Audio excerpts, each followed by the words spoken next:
కావాలో అవన్నీ పొందుకోవాలి అంటే నా యేసయ్య సమస్తము ఇచ్చుటకు సమర్థుడు. గట్టిగా చప్పట్లు కొట్టి దేవుని కనపడతామా? అయితే ఏంటి, ఎలా పొందుకోవాలి, ఎలా వాటిని మనము అనుభవించాలి, ఎలా దేవుడు మనల్ని చూసి వాటిని మనకు అనుగ్రహిస్తాడు అనేటువంటి మాట మీద దేవుడు ఈ రోజు మాట్లాడబోతున్నాడు. ప్రియులారా, నీ ప్రార్థనలో నమ్మకం ఉందా? వారం ప్రత్యేకమైనటువంటి వర్తమానం ఏం తెలుసా? నీ ప్రార్థనలో నమ్మకం ఉందా? చాలా మంది వారి జీవితాలలో, వారి ప్రార్థనలో వారికి నమ్మకం లేకనే వారి దీవెనలు కోల్పోతూ ఉన్నారు. ప్రియులారా, వారి ప్రార్థనలో వారికి నమ్మకం ఉండదు. ఎందుకు? ఏమండి, ఒక అద్భుతమైన మాట నేను మీతో పంచుకుని ముందుకెళ్తా. ఏంటి అద్భుతమైన మాట అంటే, ఒక పాల వ్యాపారి ఉన్నాడు. ఒక ఇంటికి వెళ్ళి పాలు వేస్తూ ఉన్నాడు. ఈ పాలు లీటరు 50 రూపాయలండి అంటాడు. సో ఈ పాలు గట్టి పాలైనా అడిగింది అనుకో, గట్టి పాలైతే 100% గట్టి పాలండి, మీరు నా పాలను కాచి తోడంటికి వేసి చూడండి, గట్టిగా పేరిన తర్వాత నాకు డబ్బులు ఇవ్వండి అంటాడు. అదే పాలు నీళ్ల పాలు అనుకో, ఆ వ్యక్తి దగ్గర ఈ వ్యక్తి ఏమవుతాడు? తలదించుకుంటాడు. ఏమవుతాడు? నమ్మకమా కాదా? అది నమ్మకంగా ఉన్నాడు అనుకో, రోషముతో మాట్లాడతాడు. ఏమండి, నా పాల మీద నాకు నమ్మకం ఉంది, నేనే గేదెల దగ్గరికి వెళ్ళి పిండించుకుని వచ్చాను, నువ్వు ఎది చెప్పినా కూడా నమ్మను, కాచి ఇదిగో తోడు పెట్టండి, ఖచ్చితంగా గట్టిగా పేరుతాది అంటది. ఎందుకంటే అతని మీద అతనికి అంత నమ్మకం. రైట్, దేవుడి వాక్యం సెలవిస్తుంది. ప్రియులారా, ఈ భూమి మీద జయ జీవితం జీవించాలి అంటే ఎన్నో విపత్తులను, ఎన్నో నిందలను, ఎన్నో అవమానాలను, ఎన్నో లేమిని, ఎన్నో భయంకరమైన పరిస్థితుల నుంచి, ఓటము నుంచి నువ్వు గెలవాలి అంటే నిన్ను కలగజేసిన దేవుడు సమస్తము ఇచ్చుటకు సిద్ధంగా ఉన్నాడు. ఆ సమస్తము నువ్వు పొందుకోవడానికి సిద్ధంగా ఉన్నావా? అయితే ప్రియ దేవుని బిడ్డ, నీ ప్రార్థనలో ఏముండాలి తెలుసా? ఈ భూమి మీద ఏది ఉన్నా లేకపోయినా పర్వాలేదు, నీ జీవితంలో ఒక అద్భుతమైన ప్రార్థన నీకు ఉండాలండి. ఏంటి ఆ ప్రార్థన? మార్కు సువార్త 11:24 ఏం సెలవిస్తుందో చూద్దామా? అందుచేత ప్రార్థన చేయనప్పుడు మీరు అడుగుచున్న వాటి వల్లను పొంది ఉన్నామని నమ్ముడి, అప్పుడు అవి మీకు కలుగునని మీతో చెప్పుచున్నాను. గట్టిగా చప్పట్లు కొట్టి దేవుని కనపరుస్తారా? మీరు ప్రార్థన చేస్తున్నాడు, దేవుడి మందిరానికి వస్తున్నారు, యేసుక్రీస్తు దగ్గరికి వస్తున్నారు. అయితే యేసు ప్రభు వారు సెలవిచ్చేటువంటి ఒక అద్భుతమైన మాట, ప్రియ దేవుడి బిడ్డ, ఇదిగో నేను యేసుక్రీస్తు ప్రభువుని, నాకు ఈ భూమి మీద సర్వ అధికారము ఇవ్వబడి ఉంది, నా వేరు. అయితే నీ జీవితంలో నా యందు నమ్మకము ఉందా లేదా? నా యందు నువ్వు నమ్మకము కలిగేటువంటి వ్యక్తివైతే, నా యందు నువ్వు విశ్వాసం కలిగేటువంటి వ్యక్తివైతే, నీలో మోసము లేనటువంటి వ్యక్తిత్వం కలిగి ఉంటే, ఖచ్చితంగా ఆ నమ్మకము కరెక్ట్ గా ఉన్నట్లయితే, నువ్వు నమ్మినట్లయితే పొందుకుంటావు. నమ్మకపోతే దీవెనలు లేవండి. నువ్వు ఏ మందిరానికైనా వెళ్ళు, ప్రపంచంలో ఏ సంఘానికైనా వెళ్ళు, నా యేసయ్య చెప్పినటువంటి మాట ప్రియ దేవుని బిడ్డ ఒక్కటే మాట, నువ్వు నీ సన్నిధిలో లేకపోతే నువ్వు ఏ మందిరానికి వెళ్ళినా, నీ జీవితంలో నువ్వు ఇంట్లో ప్రార్థన చేస్తున్నా, నీ జీవితంలో నువ్వు ప్రార్థన అనుభవాలకి నువ్వు వెళ్ళినా, నీకేమి కావాలో అవి విశ్వాసముతో యేసు ప్రభు వారు నాకు ఇవి ఇస్తున్నారు లేదా నాకు ఇవి ఇచ్చారు అనే అద్భుతమైన నమ్మకము నీకు ఎప్పుడైతే కలిగి ఉంటుందో, అప్పుడే నువ్వు దేవుని సన్నిధిలో నుంచి నీకు కావాల్సినటువంటి ప్రతి దీవెన కూడా పొందుకుంటావండి. అంటే నమ్మకము లేకపోతే అపనమ్మకముతో ఏమి కూడా పొందుకోలేం. ప్రభువా, నా గర్భాన్ని దేవుడు తప్పకుండా ఇస్తాడండి. ప్రభా, నాకు స్వస్థతని దేవుడు తప్పకుండా ఇస్తాడు. ప్రభా, నాకు ఇంటిని దేవుడు తప్పకుండా ఇస్తాడు. ప్రభా, నా జీవితంలో అద్భుతములు చేయి, దేవుడు తప్పకుండా ఇస్తాడు. ప్రభా, నా జీవితంలో సంచలనాలు చేయి, ప్రభా, దేవుడు తప్పకుండా చేస్తాడు. నీ జీవితంలో ఏది అడుగుతావు అడుగు. అయితే నీ జీవితంలో నమ్మకత్వం అనేది చాలా విలువైందండి. ఆ నమ్మకత్వం నీలో పుట్టాలంటే ఏం చేయాలి? నీలో నమ్మకత్వాన్ని దెబ్బ కొట్టేది ఏంటి చెప్పమంటారా? నీ ఇష్టానుసారమైన జీవితం, నీ ఇష్టానుసారమైన జీవితం నీ జీవితాన్ని పాడు చేసేది. నీ ఇష్టానుసారమైన జీవితం, నీ జీవితంలో ఎంత ప్రార్థించినా జవాబు రాకుండా ఉండడానికి కారణం అదే ప్రియ దేవుని బిడ్డ. అయితే నీ ఇష్టానుసారం కాదు, దేవుడికి ఇష్టానుసారంగా నువ్వు జీవించి, దేవా నా జీవితంలో ఏ అవసరం ఉన్నాయి, దేవా నా అవసరములు ఇవి ఉన్నాయి, దేవా నా కుటుంబంలో తండ్రి అప్పుల నుంచి విడుదల దయచేయి, ప్రభువా నా భర్తను మార్చు, ప్రభువా నా కుటుంబంలో ఉన్న బిడ్డలను మార్చు, ప్రభువా నా యొక్క జీవితంలో సంపూర్ణమైన విడుదల, ప్రభువా నన్ను నువ్వు ఏ విధంగా పిలుచుకున్నావో ఆ విధంగా నీ మహిమ కొరకు నిలబెట్టుకో ప్రభువా అని నీ ప్రార్థనలో శక్తి కావాలి అంటే మొట్టమొదటిగా నీలో నమ్మకత్వం ఉండాలి ప్రియ దేవుని బిడ్డలారా. అయితే మీరు దేవుని దగ్గర అడిగే విషయంలో ఏ విధంగా అడిగితే మీకు కావలసినవన్నీ పొందుకుంటారో దేవుడి వాక్యం సెలవిస్తుందండి. మత్తయి సువార్త 6వ అధ్యాయం 33-34 వచనాలు చదువుకుందాం. రాసుకో నీ డైరీలో, నీ జీవితంలో గుర్తు పెట్టుకో. నా జీవితంలో నాకేమే కావాలో దేవుని సన్నిధిలో అడుగునేవన్నీ కూడా నేను పొందుకుంటూనే ఉన్నానండి. ఈ రోజు నీవు కూడా పొందుకోవాలి అంటే ఈ డైరీలో రాసుకో, నీ జీవితంలో తెలుసుకో. ఇది ప్రవచనాత్మకమైన సువార్త. కాబట్టి మీరు ఆయన రాజ్యమును నీతిని మొదట వెతుకుడి, అప్పుడు అవన్నీ మీకు అనుగ్రహించబడును. గట్టిగా చప్పట్లు కొట్టి దేవుని కనపరుస్తారా? ఆయన నీతిని ఎతకాలి, ఆయన రాజ్యాన్ని ఎతకాలి. అప్పుడే నీళ్ళు ఏం పుడతా తెలుసా? నమ్మకత్వం. దేవుడు తప్పకుండా ఇస్తాడు, దేవుడు తప్పకుండా చేస్తాడు. దేవుడు నన్ను మర్చిపోలేదు, దేవుడు నన్ను జ్ఞాపకం చేసుకున్నాడు, దేవుడు నా నిందను తీసివేశాడు, దేవుడు నా అవమానాన్ని తీసివేశాడు, దేవుడు నా అప్పును తీసివేశాడు. ఈ భూమి మీద నన్ను ఓ ప్రత్యేకమైన వ్యక్తిగా దేవుడు పెట్టాడు, లోకానుసారమైన వ్యక్తిగా దేవుడు నన్ను పెట్టలేదు. ఎప్పుడు చెప్పగలవు తెలుసా? ఎప్పుడు చెప్పగలుగుతావు తెలుసా? ఆయనకిష్టకరంగా జీవించినప్పుడు, ఆయన యొక్క మాటలు చొప్పులను బ్రతికినప్పుడు, మొదట ఆయన నీతిని, ఆయన యొక్క రాజ్యాన్ని. ప్రభా నీ రాజ్యం పరలోక రాజ్యం, నీ రాజ్యానికి నేను వచ్చే విధంగా నేను జీవిస్తా, నీకు ఇష్టకరంగా ఈ భూమి మీద జీవిస్తా ప్రభా అని నువ్వు అడగడం మొదలు పెడితే ఈ భూమి మీద మనిషిగా పుట్టిన నీకు కొదవ ఉండదండి, కొరత ఉండదు, లేమి ఉండదు, దరిద్రత ఉండదు. ఈ లోక సంబంధమైన వాటిలో ఏది కొదవ ఉండదో సమస్తమును దేవుడు నీకు అనుగ్రహించుటకు సిద్ధమైనటువంటి దేవుడు అండి. దేవుడు అన్నాడు, ప్రభా మరి ఏంటి ప్రభా ప్రత్యేకత అంటే నువ్వు అడుగుతున్నావు పొందుకోలేకపోతున్నావు. కారణం ఏంటంటే నీలో నాకు ఇష్టమైన జీవితం ఉందా? చాలా మంది వారికి ఇష్టమైన జీవితం జీవిస్తూ దేవుడా దేవుడా దేవుడా దేవుడా అని ప్రార్థిస్తూ ఉంటారు, పొందుకోలేరండి. నువ్వు ఆయన నీతిని, ఆయన రాజ్యాన్ని వెతుకుతూ అడుగుతూ ఉండు. బైబిల్లో రాయబడింది, నా యేసు ప్రభు యొక్క అద్భుతమైన దీవెన నువ్వు పొందుకోబోతున్నావు ప్రియ దేవుని బిడ్డ. ఫిలిప్పీ రాసిన పత్రిక 4వ అధ్యాయము 13వ వచనం. నన్ను బలపరచువాని యందే నేను సమస్తమును చేయగలను. యేసు ప్రభు అంటున్నాడు, ఏమంటున్నాడు? నన్ను బలపరచువాని యందే నేను సమస్తము చేయగలను. ఏంటి దేవుని బలపరచడం అంటే? ఏంటి చెప్పగలరా?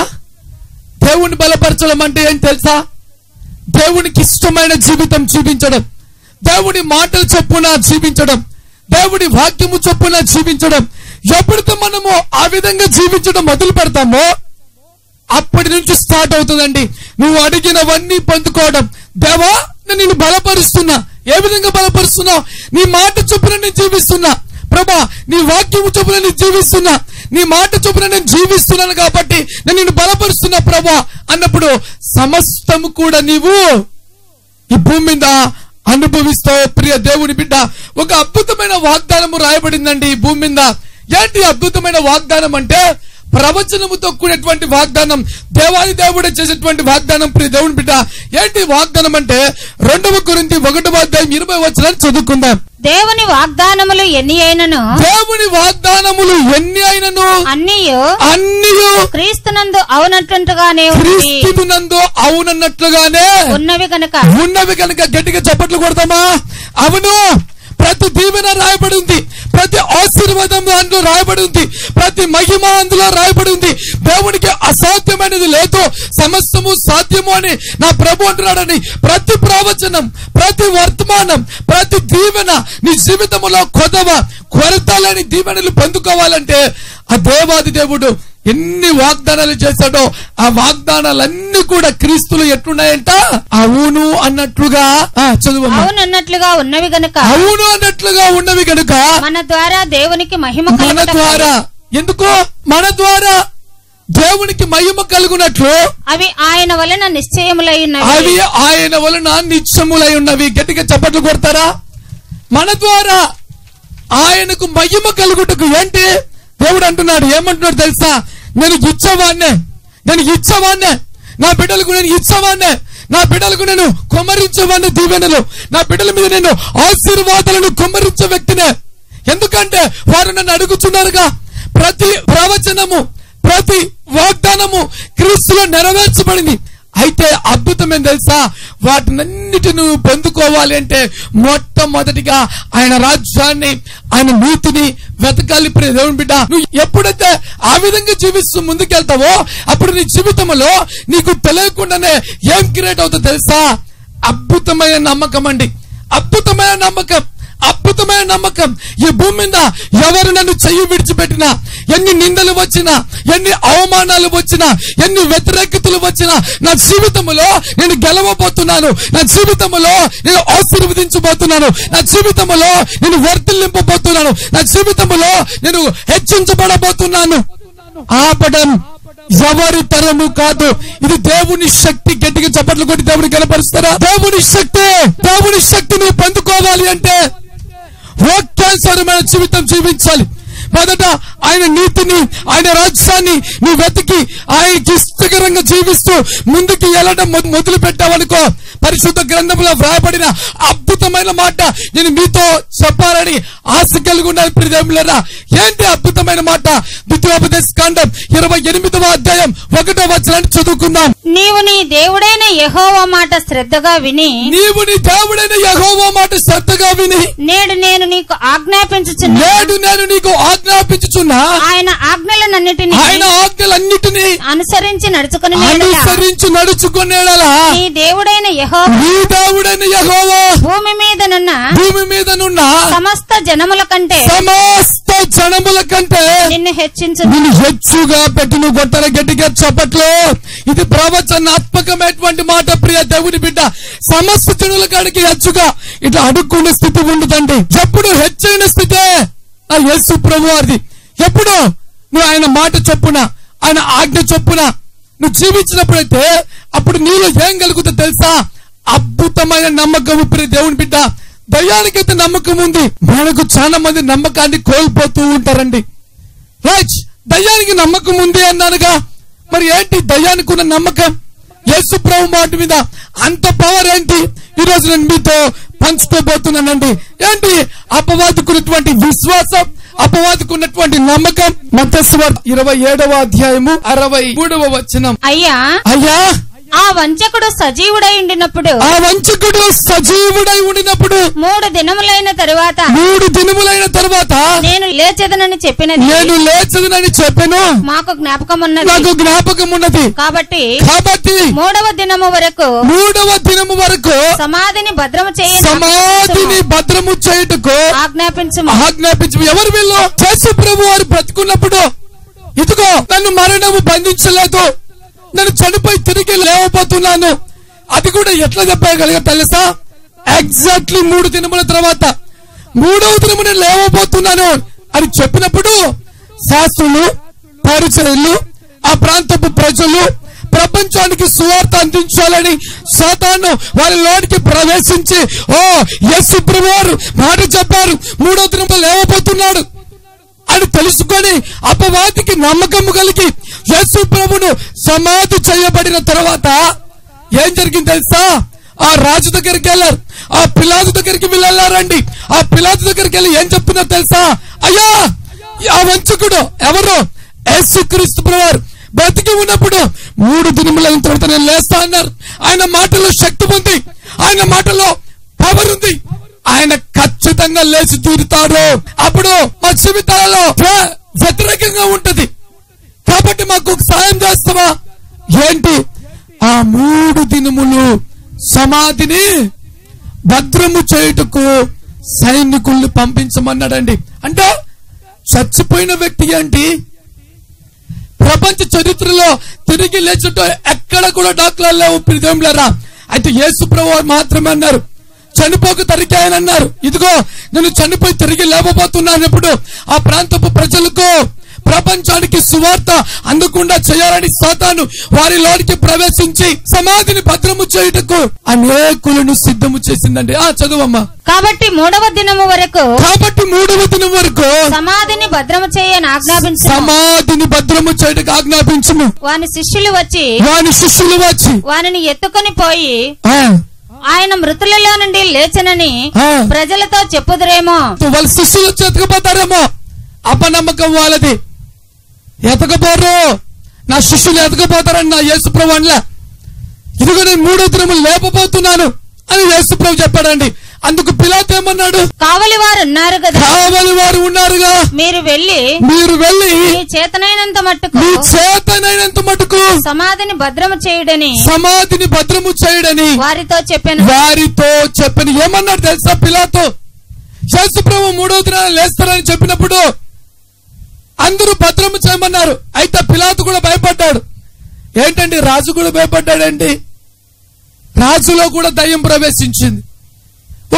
ఈయన లేస్తే యేసు క్రీస్తుగా ప్రభువుగా ప్రపంచంలో ప్రతి వ్యక్తి ఈయన గణపరుస్తారు, ఈయన ఆరాధిస్తారు. దయ్యానికి భయం. కాబట్టి దయ్యము తన ప్రయత్నము చేసింది. ఏ ప్రయత్నము? సమాధిని భద్రము చేయడం. దయ్యము యొక్క పని, దేవుని యొక్క పని ఏం తెలుసా? అద్భుతమైన రీతిలో ఆయన మాట చెప్పాడు కాబట్టి సమాధిని తిరిగి లేచాడు. గట్టిగా చప్పట్లు కొట్టి దేవుని కనపరుస్తారా? అద్భుతమేం తెలుసా? వీళ్ళేమో భయపడుతున్నారు. దేవుడు అన్నాడు, నేను లేవబోతున్నా. ప్రపంచ చరిత్రలో ఏ సమాధి తెరవబల్లా, అయితే యేసుక్రీస్తు యొక్క సమాధి తెరవబడబోతుంది. ఇది ఒక అద్భుతం అండి. ఏంటి ఈ అద్భుతమైన దీవెన? ఏం తెలుసా? ప్రపంచంలో క్రీస్తు మాట విని క్రీస్తు చొప్పున చనిపోయిన ప్రతి వ్యక్తి యొక్క సమాధి కూడా తిరిగి లేపబడుతుంది. గట్టిగా చప్పట్లు కొట్టి దేవుని కనపరుస్తారా? క్రీస్తులో అన్ని దీవెనలు ఉన్నాయి, క్రీస్తులో అన్ని ఆశీర్వాదాలు ఉన్నాయి, క్రీస్తులో అన్ని అద్భుతాలు ఉన్నాయండి. ఈ ప్రపంచంలో దేవుడు దేవత అనబడిన వాళ్ళలో ఏ దేవుడు కూడా ఇంతగా ఘనత నందడు యేసుకే. ఎందుకంటే సమాధి తిరిగి లేచినటువంటి దేవుడు ఆయనే కాబట్టి ఆయనకు మహిమ కలుగుతుందని దయ్యము సమాధి చుట్టూ ఏం చేసింది తెలుసా? అనేకులను సిద్ధము చేసింది. ఎవరిని? రాజభటులను సిద్ధము చేసింది. అయితే దేవుడు అన్నాడు, ఇదిగో నేను 3వ దినము లేపబోతున్నా. శుక్రవారము ఆయన సిలువనెక్కాడు, శనివారం, ఆదివారం, ఈ రోజు పునరుద్ధానపు దినం. గట్టిగా చప్పట్లు కొడదామా? ఈ పునరుద్ధానపు దినమున యేసు ప్రభు వారు లేసేటువంటి దినము. ప్రియ దేవుని బిడ్డ, మత్తయి సువార్త 28వ అధ్యాయం 1వ వచనం చదువుకుందాం. విశ్రాంతి దినము గడిచిపోయిన తరువాత ఆదివారమున తెల్లవారుచుండగా మగ్దలేనే మరియయు వేరొక మరియయు సమాధిని చూడవచ్చిరి. ఇదిగో ప్రభువు దూత పరలోకము నుంచి దిగివచ్చి రాయి పొర్లించి దాని మీద కూర్చుని ఉండను. గట్టిగా చప్పట్లు కొడతారా? ఏంటి అద్భుతము? శిష్యులు భయపడ్డారు, నమ్మకం ఉంచలే. కానీ మధ్యలోకి మరియు ఇంకొక మరియు వచ్చి యేసు ప్రభు చెప్పాడుగా, పై చూద్దాము అని విశ్వాసముతో సమాధి దగ్గరికి వెళ్ళినప్పుడు సమాధి యొక్క రాయి పొర్లింపబడి అపోస్తలుల చూడ మొదటగా యేసుక్రీస్తు యొక్క తెరవబడిన సమాధి మగ్దలేటి మరియా ఇంకొంతమంది స్త్రీలు చూశారు. కారణం ఏంటి తెలుసా? వీళ్ళు భయపడినారు. రాజు చంపుతాడేమో, లేకపోతే రాజు పట్టుకొచ్చి మమ్మల్ని చంపుతారేమో, ఏం జరుగుతుందో అని వీళ్ళు భయపడ్డారు. కానీ ఆ స్త్రీలు ఏ మాత్రము భయపడకుండా సమాధి దగ్గరికి వెళ్లారండి. సమాధి దగ్గరికి వెళ్లారు కాబట్టి ఆ రాగి పొర్లింపబడి ఉంది. ఎందుకు ఈ మాట నేను మీతో చెప్పబడుతున్నానంటే, నీ ప్రార్థనలో ఒక అద్భుతమైన విశ్వాసం ఉన్నట్లయితే అద్భుతమైన ఆశీర్వాదాన్ని నువ్వు చూడబోతున్నావు. గట్టిగా చప్పట్లు కొట్టి దేవుని కనపరుస్తావా? క్రీస్తు మీద నీకున్న విశ్వాసం ఎటువంటిది? విశ్వాసము లేకుండా దేవునికి ఇష్టడై ఉండట అసాధ్యము. క్రీస్తు మీద నీ విశ్వాసాన్ని బట్టే నీ మీదకి దీవెనలు దిగి వస్తాయి. ప్రియ దేవుని బిడ్డ, రైట్? మార్క్స్ వార్త 9వ అధ్యాయం 17, 18 వచనాలు చదువుకుందాం. జనసమూహంలో ఒకడు బోధకుడా మూగదయ్యము పట్టిన నా కుమారుని నీ యొద్దకు తీసుకుని వచ్చి తిని అది ఎక్కడ వానిని పట్టునో అక్కడ వానిని పడద్రోయును. అప్పుడు వాడు నురుగు కార్చి పండ్లు కొరుకుకొని మూర్చిల్లును. వినండి, ఇక్కడ ఒక దయ్యము పట్టినటువంటి వ్యక్తి ఉన్నాడు. ఎవరి దగ్గరికి వచ్చారు తెలుసా? యేసుక్రీస్తు ప్రభు దగ్గరికి. మూర్ఛలేటువంటి వ్యక్తి, పండ్లు కొరికేటువంటి వ్యక్తి, మూగ వ్యక్తి, అంటే ఇన్ని దయ్యము కలిగేటువంటి ఒక వ్యక్తి వచ్చి ఆ యేసు ప్రభు దగ్గరికి వచ్చి ఆ దయ్యము పట్టిన వెంటనే పడిపోతూ ఉంటాడండి. మార్క్స్ సువార్త 9:22 నుంచి అది వాని నాశనము చేయవలెనని తరచుగా అగ్నిలోను నీళ్లలోను పడద్రోయును. ఏమైనను నీ వలనైతే మా మీద కనికరపడి మాకు సహాయము చేయమని అనను. ఏమన్నాడు వాళ్ళ నాన్న? ప్రభువా యేసయ్యా, ఈ మూగ దయ్యము పట్టిన వెంటనే అగ్నిలో పడిపోతాడు, నీళ్ళలో పడిపోతాడు, మురుగు కక్కుకుంటాడు, భయంకరమైన జీవితం అనుభవిస్తున్నాడు. మా మీద ఏమన్నా నీకు కనికరం ఉంటే సహాయము చేయి ప్రభు అన్నాడు. అందుకు యేసు ప్రభు ఏమన్నాడు తెలుసా? అందుకు చూడండి, అడిగినారు. యేసు ప్రభు దగ్గరకు వచ్చి అడిగినాడు. అందుకు యేసు ప్రభు నమ్ముట నీ వలన అయితే నమ్ముట ఏముందంట? అయ్యా, ఇదిగో ఈ భయంకరమైన విపత్తుల్లో నీ కొడుకు నా దగ్గర తీసుకొచ్చావు, అయితే నేను ఏమైనా చేయగలనని నువ్వు నమ్ముతున్నావా? నమ్మకం చాలా విలువైంది. ఏంటంటే నమ్మకం. ఈ ప్రపంచంలో బంగారు నమ్మకపోవచ్చు, ఒరిజినల్ కాదో, ఒరిజినాలిటీగా ఉందో లేదో, ఒరిజినల్ కూడా ఒరిజినాలిటీగా ఉన్నాయో లేదో తెలియదండి. కానీ క్రీస్తు యందు నా విశ్వాసము అద్భుతమైన రీతిలో ప్రాణము పోయేంత వరకు నమ్మకంగా ఉండాలి. నువ్వు నమ్మకమైనటువంటి వ్యక్తురాలుగా ఉన్నట్లయితే అద్భుతంగా దేవుడి కృప పొందుకుంటావండి. నీ ప్రార్థనలో నమ్మకత్వం ఉండాలి, నీ ఆత్మీయ జీవితంలో నమ్మకత్వం ఉండాలి, నీ కుటుంబంలో నమ్మకత్వం ఉండాలి, నీ సంఘములో నీకు నమ్మకత్వం ఉండాలి. నువ్వు ఎప్పుడైతే నమ్మకత్వము కలిగి దేవుడి సన్నిధిలో అడుగుతావో అప్పుడే పొందుకుంటావు. ప్రియ దేవుని బిడ్డ యేసు దగ్గరకు వచ్చాడు. యేసయ్యా, ఇతని పరిస్థితి ఇంత భయంకరంగా ఉందే, మరి ఏంటి నాకు సహాయం చేయ అడిగాడండి. అప్పుడు యేసు ప్రభువారు ఏమన్నారు? నమ్ముట నీ వలనైతే నమ్మువానికి సమస్తము సాధ్యము. గట్టిగా చప్పట్లు కొట్టి దేవుని కనపరుస్తారా? నమ్మువానికే సాధ్యమండి. ఆ నమ్మకముతో ఉన్న వారికి సాధ్యము కాదు. నువ్వు యేసుక్రీస్తు నమ్ముకున్న తర్వాత నీ నమ్మకము ఆయనకి ఇష్టకరంగా జీవించినట్లయితే ఆయన ఏదైనా చేయగలడు. ఆయన అసాధ్యాన్ని సాధ్యము చేయగలడు అని నువ్వు నమ్మినట్లయితే నమ్మిన వానికి సాధ్యమంట. చదువమ్మా. వెంటనే ఆ చిన్నవాని తండ్రి నమ్ముచున్నాను నాకు అపనమ్మకము ఉండకుండా సహాయము చేయమని బిగ్గరగా చెప్పాను. ఏమంటున్నాడు ఆ ఒక బాబు, ఆ చిన్న పిల్లని తండ్రి? ప్రభువా, నేను ఒకవేళ యేసునందు విశ్వాసం ఉంచలేనేమో, నమ్మకము ఉంచలేమో. ప్రభా కడికరించు. అపనమ్మకము జీవితము నాకొద్దు, నమ్మకము నాకి ప్రభా, అపనమ్మకాన్ని తీసివేయి. ఇదిగో దయ్యము పట్టినటువంటి వ్యక్తి మురుగు కక్కుతున్నాడు. ఇదిగో నాయనా, ఇదిగో కింద పడిపోతున్నాడు ప్రభా. ఇదిగో నేను ఇతని తరపున అడుగుతున్నా ప్రభా, అపనమ్మకము నాలో లేకుండా చేసి ఒక అద్భుతం చేయాలి ప్రభా అని అపనమ్మకాన్ని తీసివేసి యేసు దగ్గరికి వచ్చే, ప్రభువా ఇక నువ్వు అద్భుతం చేస్తావు ప్రభువా అని నమ్మినాడండి. నమ్మినప్పుడు ఏం చేస్తాడు యేసు ప్రభు? జనులు గుంపుగూడి తన యొద్దకు పరిగెత్తి వచ్చుట యేసు చూసి మూగవైన చెవిటి దయ్యమా వానిని వదిలిపోము.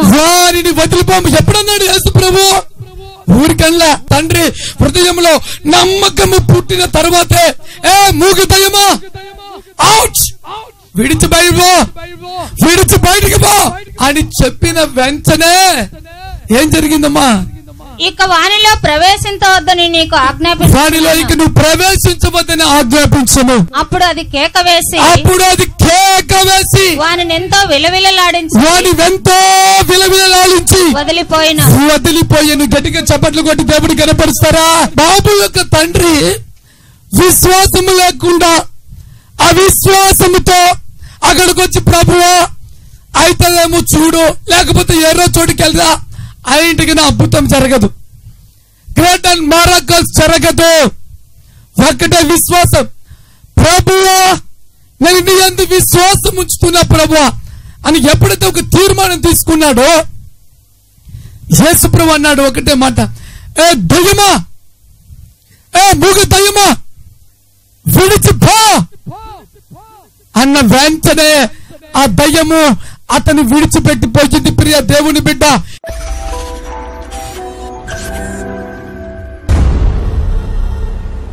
మహాపరిశుద్ధుడా, ప్రేమ కలిగిన తండ్రి, నీకు నిండు మనసుతో కృతజ్ఞతాస్తుతులను చెల్లిస్తున్నాను. ఇదిగోనైనా ఈ రోజు వర్తమానం విన్న ప్రతి వ్యక్తి జీవితంలోనైనా ప్రార్థన ఉత్సవాన్ని పుట్టించమని పలుకుతున్నా. నీ వాక్యం విని వారు ఏ మనువులైతే దేవుని సన్నిధిలో ప్రార్థించారో నాయన, ప్రతి మనవి ప్రభను విన్నావని నమ్ముతున్నా. ప్రభా అద్భుతములు, ఆశ్చర్యాలు, సూచక క్రియలు, వింతలు, మహత్కార్యాలు, సంచలనాలు జరిపించమని పలుకుతున్నా. నీ ప్రియ బిడ్డలకు విరోధమైన శక్తులను యేసుక్రీస్తు నామములో కూల్చివేస్తున్న ప్రభా, దేవుడి మహిమ నీ బిడ్డల మీదకి దిగి వచ్చును గాక. దేవుడి ఆత్మ నీ బిడ్డల మీదకి దిగి వచ్చును గాక.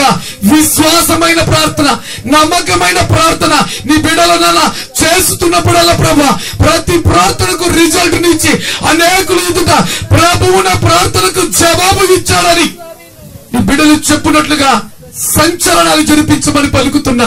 యేసయ్యా ప్రతి విధమైన రోగముతో మాట్లాడుతున్నా. ఇదిగో టీవీలో, యూట్యూబ్ లో, వెబ్సైట్ లో తండ్రి ఈ యొక్క ప్రార్థనలో ఏకీభవించినటువంటి ప్రతి బిడ్డ మీదకి దేవుని శక్తి దిగి వచ్చును గాక. ఇదిగో నా ప్రభా వారి కొరకు ప్రత్యేకంగా నేను ప్రార్థన చేస్తున్నా. అది ఎటువంటి రోగమైనా కూడా యేసుక్రీస్తు నామములో విడిచి బయటకు రమ్మని ఆజ్ఞాపన చేస్తున్న ప్రభా, అద్భుతములు జరిపించండి, ఆశ్చర్య కార్యాలు జరిపించండి. ఇప్పుడే విడుదల కలుగును గాక. తండ్రి కలని గర్భము యేసు నామములో గర్భము కలుగును గాక అని పలుకుతున్నా. యేసు కనికరించండి. మందిర నిర్మాణము కొరకు కావలసిన ఆర్థిక వనరులు కుమరించండి. తల్లి విడిపోయేటువంటి భార్యాభర్తలను కలవండి నాయన. ఇదిగో నీ మహిమ కొరకు కోర్టులో ఉన్నటువంటి పెండింగ్ కేసులో యేసు నామములో విజయము కలుగును గాక అని పలుకుతున్నా. వివాహము కొరకు ఎదురు చూస్తున్న బిడ్డల జీవితాల్లో అద్భుతమైన రీతిలో వివాహము జరుగును గాక.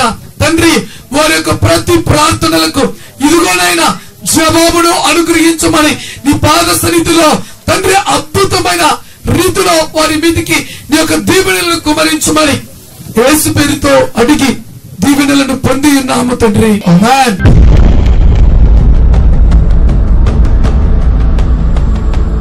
ఎలిజబెత్ వాళ్ళ భర్తకు బాగాలేకుండా గుండె నొప్పిగా ఉన్నదంట. వెళ్లే ముందు ప్రార్థన చేయించుకొని వెళ్లారంట సేవకునితో. తర్వాత హాస్పిటల్ పోయిన తర్వాత ఈసీజీ తీస్తారు, గుండె జబ్బులకు సంబంధించిన ఎక్స్రే అన్నమాట. అది తీసినప్పుడు ఎలాంటి అసౌకర్యం లేదు, బాగా నార్మల్ గా ఉంది, ఏమి ఇబ్బంది లేదని చెప్పారంట. దేవుడు చేసిన గొప్ప స్వస్థతను బట్టి దేవునికి కృతజ్ఞతాస్తోత్రములు చెల్లించు.